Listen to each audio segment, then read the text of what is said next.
बच्चे जी, कल हमने पढ़ा था साइंटिफिक नोटेशन। आज हमने पढ़ना प्रीफिक्सेस। पेज नंबर 4 पे प्रीफिक्सेस वाला टॉपिक हमने पढ़ना है। प्रीफिक्सेस का मतलब होता है कि 10 की पावर 3 में, ठीक है। Most prefixes indicate order of magnitude in steps of 1000 and provide a convenient way to express large and small numbers.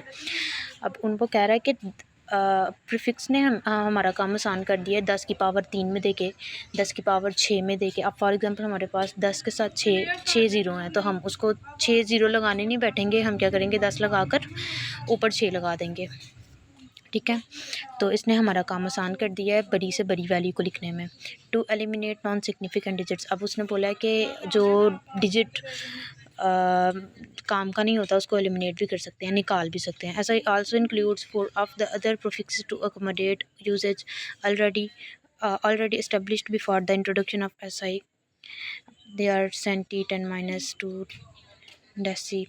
अच्छा जी, अब उसने बोला कि कुछ ये प्रीफिक्सेस कुछ ऐड हुए हैं, ये 3 से 4, ये देख लें आप, 7 टेबल में बने हुए हैं। बाकी ये 9 क्लास में जो हमने टेबल पढ़ा था वही है। अब नीचे वाला टॉपिक पढ़ना हमने conventions for using SI units. अब कुछ इजाज़त हुई थी SI यूनिट को यूज़ करने की, ठीक है। कुछ रूल्स बनाए गए थे, तो वो रूल्स हैं हमारे पास 9 से 16 तक, वो हम पढ़ लेते हैं। Each SI is represented by a symbol not an abbreviation. These symbols are the same in all languages, hence correct use of the symbol is very important. उसने बोला है कि हर सिंबल को हर SI को यूज़ करने के लिए हमारे पास सिंबल होना ज़रूरी है। एब्रीविएशन से हम उसको शो नहीं कर सकते। फॉर एग्जांपल अब मीटर है, तो मीटर का हमें पता है M है, M यूज़ करेंगे हम। अब MET नहीं लिख सकते हम उसको, ठीक है। एब्रीविएशन MET में आ जाते कि एक लफ्ज़ का आधा वर्ड निकाल कर लिखना, ठीक है। पहला स्टेप हमारे पास ये हो गया। अब उसके साथ हर एक स्टेप के साथ उन्होंने ना एग्जांपल दी हुई है। फॉर एग्जांपल देख लेते हैं। फॉर एग्जांपल फॉर एम्पियर, अब एम्पियर करंट का होता है, वी शुड यूज़ ए। अब हम एम्पियर के लिए ए यूज़ करते हैं, नॉट AMP यूज़ नहीं कर सकते, ठीक है। ये 2-3 एग्जांपल्स उसने दिए हैं। अब अगला 2 वाला पॉइंट है, full name of unit does not begin with capital letter. अब उसने बोला है यूनिट का जो फुल नेम जब हम लिखेंगे तो उसका पहला लेटर कैपिटल नहीं होगा, ठीक है। अब हर पॉइंट के साथ उसने कुछ एक्सेप्शंस भी दी हुई हैं, ठीक है। एक्सेप्शंस भी देखेंगे हम। पहले हम एग्जांपल देखते हैं इसकी। न्यूटन, मीटर, ETC, ठीक है। न्यूटन का N छोटा आ गया, मीटर का M छोटा आ गया, ठीक है। अब एक्सेप्शन सेल्सियस, सेल्सियस का C बड़ा है, ठीक है। उसने एक्सेप्शन दी हुई है कि सेल्सियस के अलावा बाकी हम सबको छोटे अल्फ़ाबेट्स में लिखेंगे। अब तीसरा पार्ट देखें, symbols appear in lower cases. अब सिंबल जो होते हैं वो छोटे वर्ड्स में हम शो करते हैं, छोटी अल्फ़ाबेट में, ठीक है। अब उसकी भी एक्सेप्शन दी हुई है उन्होंने। पहले ऊपर वाली उसके एग्जांपल्स देखते हैं, फिर एक्सेप्शन देखेंगे। For example M for metre, metre के लिए हमारे पास M आ गया, सेकंड के लिए हमारे पास S आ गया, ठीक है। और एक्सेप्शन उसने दे दिया लीटर की, लीटर का L बड़ा लिखेंगे हम, ठीक है। जैसे ऊपर हमने सेल्सियस का एक्सेप्शन लिया था, यहाँ पर लीटर का एक्सेप्शन आ गया। अब 4 वाला पॉइंट है हमारे पास, symbols named after scientist have initial letters capital. अब उसने बोला है कि जिन सिंबल्स का नाम साइंटिस्ट के नामों से शुरू होता है उनका कैपिटल बड़ा आएगा, ठीक है। जैसे N फॉर न्यूटन, न्यूटन एक साइंटिस्ट का नाम था। पास्कल, PA बड़ा आ गया। W वॉट का, ये सारे जो है ना साइंटिस्ट के नाम थे। अब पार्ट नंबर 5 है, symbols and prefixes are printed in upright style regardless of the type style in surrounding text. अब उसने बोला है कि प्रीफिक्सेस और सिंबल हमेशा रोमन टेक्स्ट में लिखे जाएंगे, रोमन स्टाइल में। मतलब यहाँ पर उसने एग्जांपल दी हमें, आर डिस्टेंस ऑफ 50 मीटर, ये पूरा एक सेंटेंस बनाया उसने। आर डिस्टेंस आप किसी भी राइटिंग में लिख सकते हैं, लेकिन 50 मीटर सिंबल और प्रीफिक्स ये हमारे पास आएगा रोमन में। अब ये तो सारी बुक ही उन्होंने रोमन में लिखी हुई है, तो उन्होंने यहाँ पर रोमन में लिखा हुआ है 50 मीटर, ठीक है। अब 6 वाला पार्ट है, symbols do not take plural form. Symbols की प्लूरल फॉर्म नहीं होती।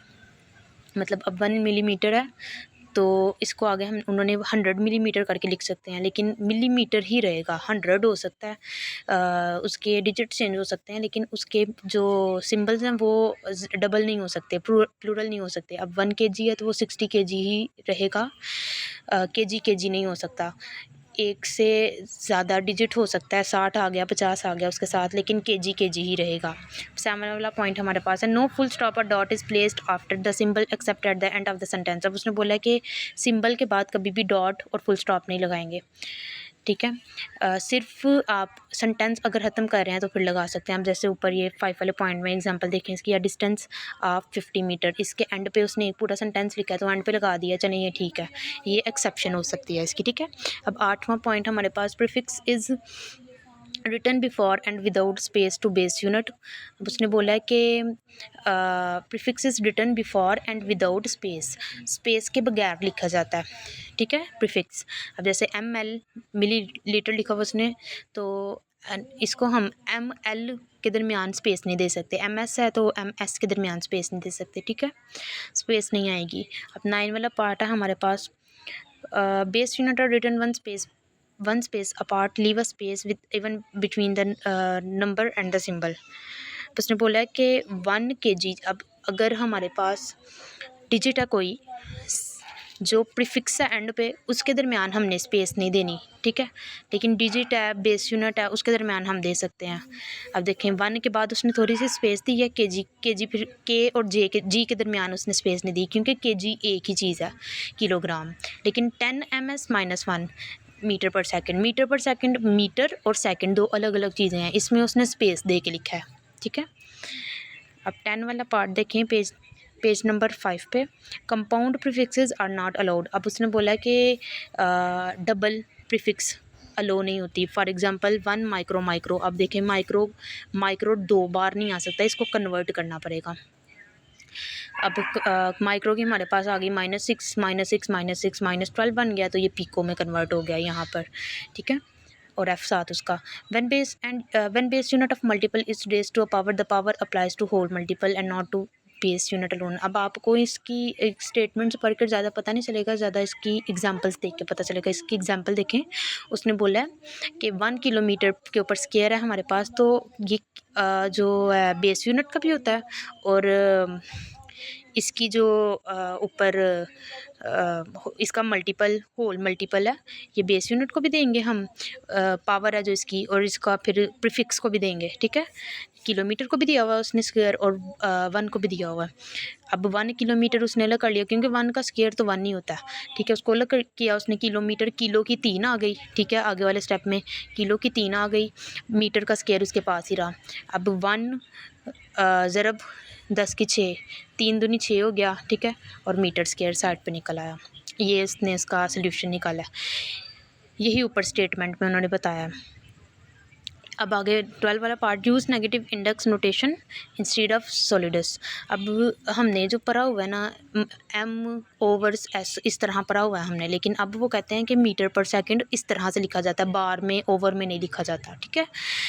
13वां वाला part, use scientific notation that is non zero digit left of decimal. अब ये हमने साइंटिफिक नोटेशन में पढ़ा था कि नॉन ज़ीरो वर्ड हो पहला तो उसके बाद पॉइंट लगता है, 1 के बाद अब जैसे उन्होंने पॉइंट लगा दिया आगे, ज़रब दे के 10 की 2 वैल्यू, ठीक है। ये जैसे हमने ऊपर वाले पिछली वीडियो में देख रहे हैं आप, वहाँ पे मैंने साइंटिफिक नोटेशन वाला समझाया हुआ है। अब 14वां वाला part, do not mix symbols and names in the same expression. उसने बोला है कि सिम्बल्स और नेम्स को एक ही लाइन में, एक ही सेंटेंस में यूज़ नहीं करना।